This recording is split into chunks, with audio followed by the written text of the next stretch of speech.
mag-alala, Sarah. Natanggal din ang mga ngipin ko.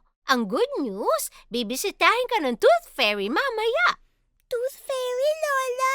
Oo, tama ka. Pag nalaalaglag ang ngipin ng isang bata, habang natutulog siya, binibisita siya ng Tooth Fairy at ipagpapalit niya yung tooth ng pera.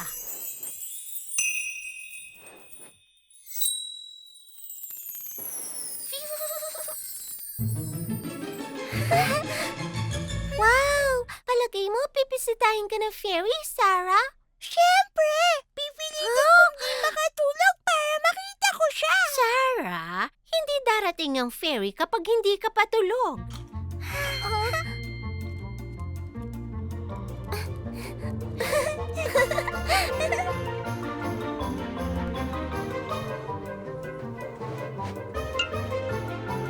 Tulog na kayo, mga apo!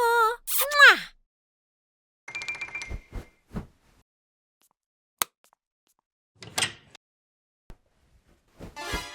Paano ko siya makikita kung tulog ako? Di ako matutulog. Darating kaya siya pag madilim na?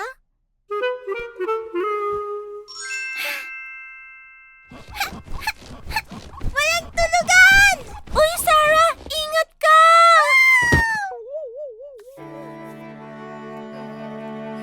Tooth Fairy, nasan ka? Di naman totoo ang Tooth Fairy.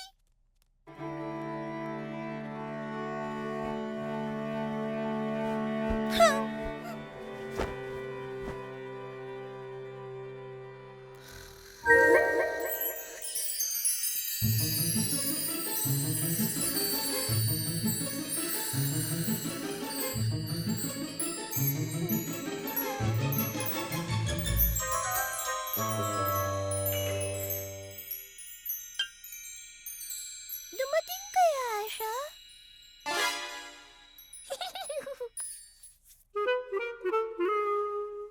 Ay, nananaginip lang ako.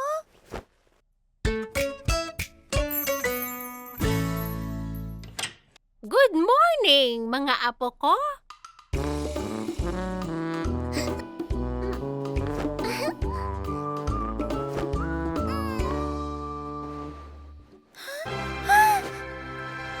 Yes! Dumating ang Tooth Fairy! Nakita ko siya, Lola! Kita mo na, Sarah? Maraming pwedeng mangyari kapag hindi natin inaasahan. Ay, sana malaglag ulit ang Ah,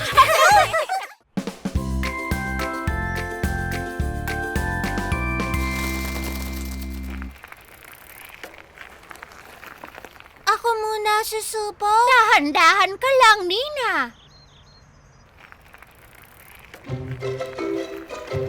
Ang galing! Oh, Sarah! Ikaw naman! Ayos lang naman yon kung hindi maging okay sa umpisa, ha? Kayang-kaya ko, Lola!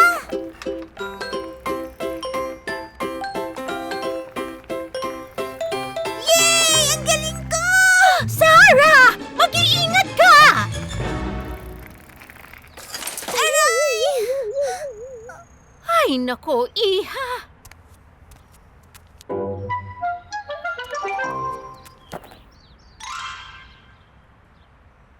Ganyan talaga sa unang pagkakataon. Mabuti pa, subukan mo ulit. Ayoko nang magbisikleta!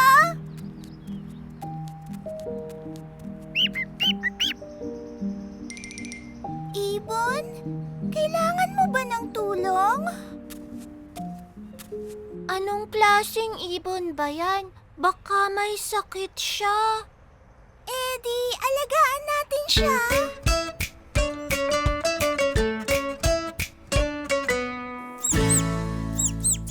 Paano natin siya patitigiling umiyak? Excuse me, Duda. Pag umiiyak siya, binibigyan siya ng gatas ni Lola.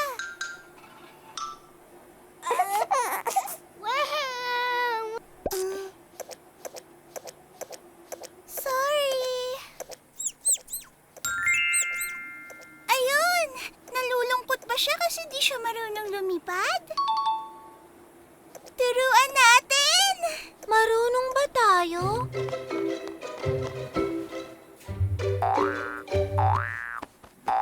Ganito, munting ibon. Gamitin mo ang pakpak mo para makalipad!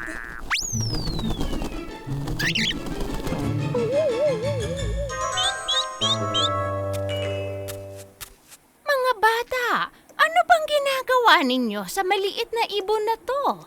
May sakit po siya. Kinakausap po namin kanina pa. Pero hindi niya alam ang salita natin. Kung magsalita kaya tayo ng pang-ibon.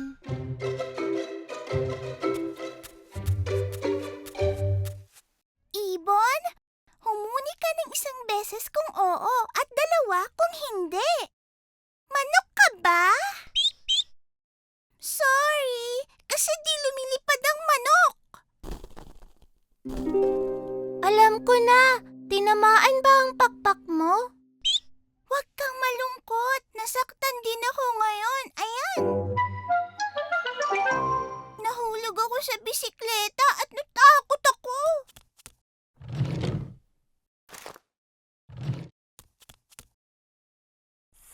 Yan, may bandage ka rin gaya ng sa akin. Pareho tayo.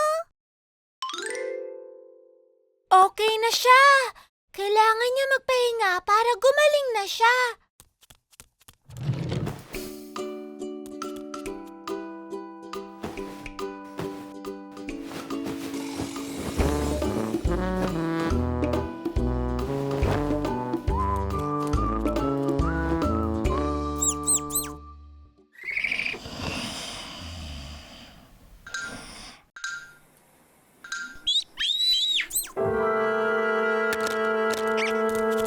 Ibon!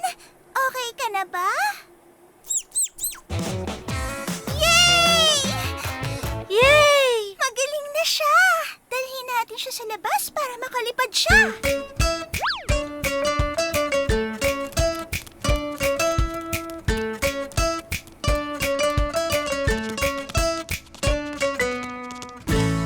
Ready ka na talaga, Ibon! Nice to meet you! Balik ka na lang anytime! Paalam na sa'yo, Ibon! Lipad na!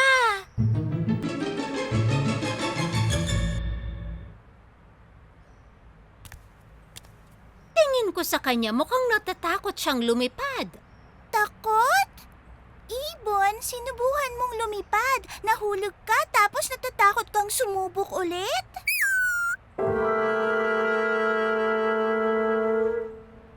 Natakot akong sumakay ng bisikleta ulit kanina. Sabay na lang tayong sumubok ulit.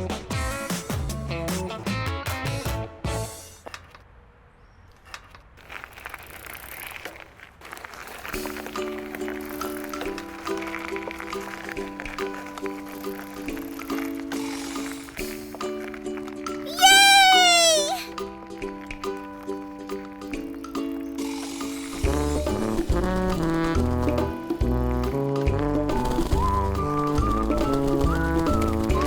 Panalo!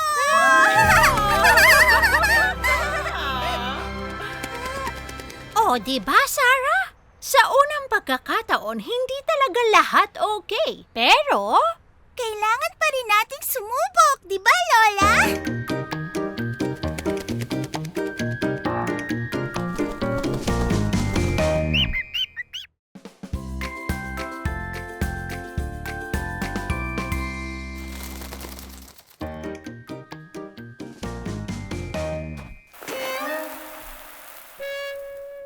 Duda, pahiram naman ng timba, please.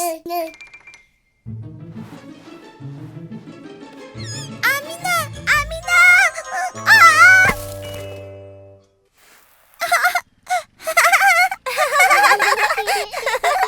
ay mga apo! Naku, magsiligo na nga kayo. Naligo na kami sa buhangin. Maligamgam na yung tubig doon. Ay, naku, hindi ko pa nalalaro yung timba. Sino ang mauuna, ha? Si Sarah. Mhm.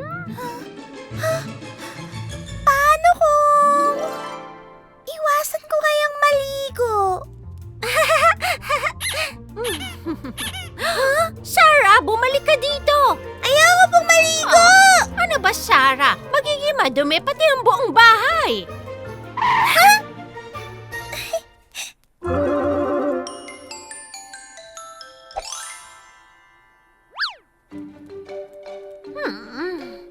Sarah? Sarah! Pambihira, nasaan na ba ang batang yon? Oh! Huli ka! Nandyan ka pala. Tumayo ka nga dyan, Sarah. Oh! Oh!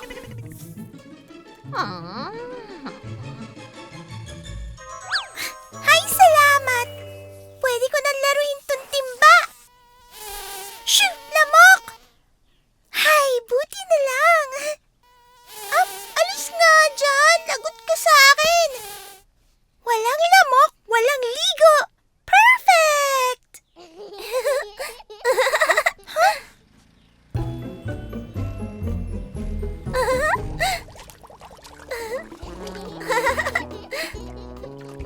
Ang saya-saya naman nila. Tapos ako nag-iisa dito.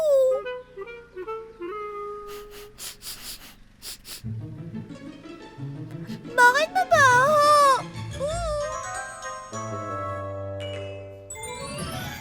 Hindi magandang ideya ang tumakas sa pagligo.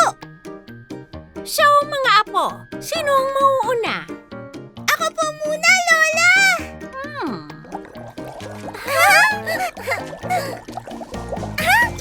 Oh? Ang saya talagang maligo.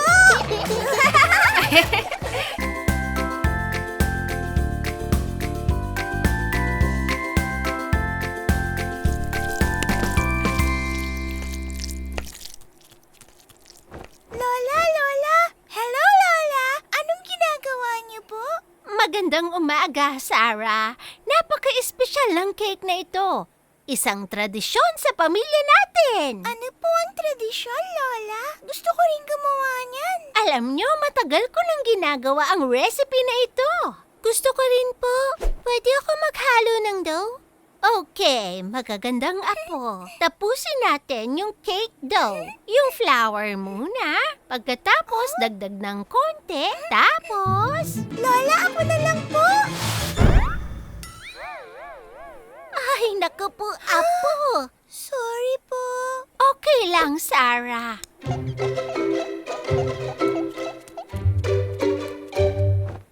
Lola, Carry. Oh, kakargahin kita saglit, Duda.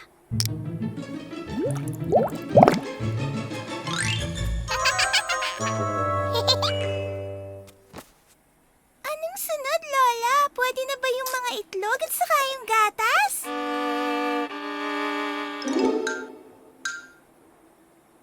Sandali lang, mga apo. Ibang itsura ninyo, ah. Nasaan ba yung salamin ko? Wala po dito, Lola. Huwag ka mag-alala, apo. Hahanapin ko mamaya. Mga 179 na beses ko nang ginawa ang recipe na ito. Tutulungan po namin kayo, Lola. Ano pong idadagdag natin? Mga itlog. Medyo mahirap yung parte na ito. Ako na lang ang gagawa.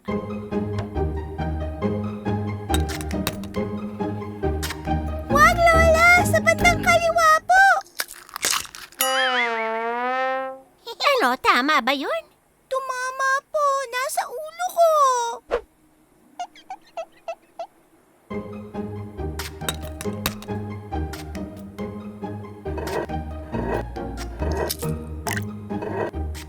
Sige, gawin na po natin! Mas nakakakita na ako! Kailangan natin ng 3 tasang fresh at sweet milk. Okay, madali lang po!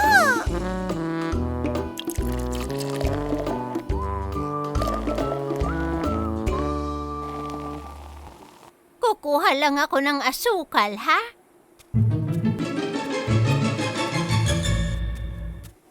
Dagdagan ko pa ng gatas. Ako naman! Ako ang magbubuhos ng huling tasa ng gatas. Pero dapat ako yan.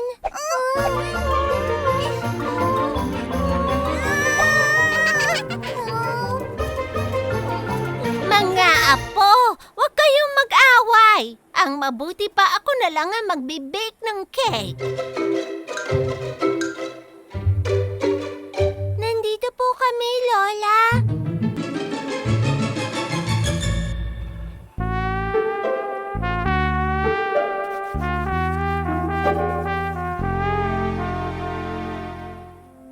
Kawawa naman si Lola. Di niya talaga makita.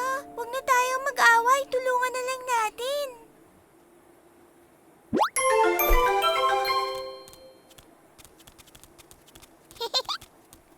Lola, promise po. Makikinig na kami sa inyo. At pangako ko naman na tuturuan ko kayo gaya ng ginawa ng lola ko sa akin.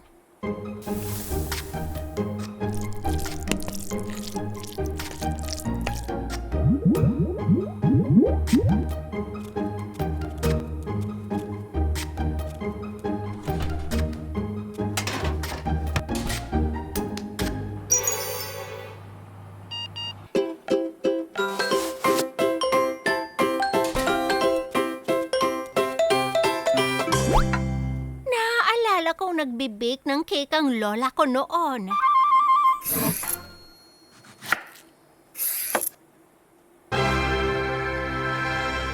Lola, yung salamin niyo po.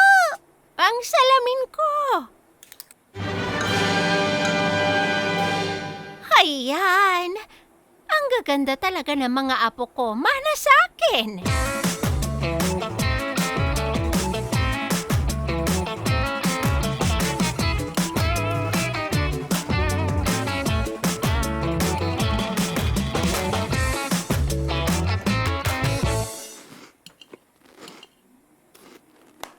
Congratulations! Marunong na kayo!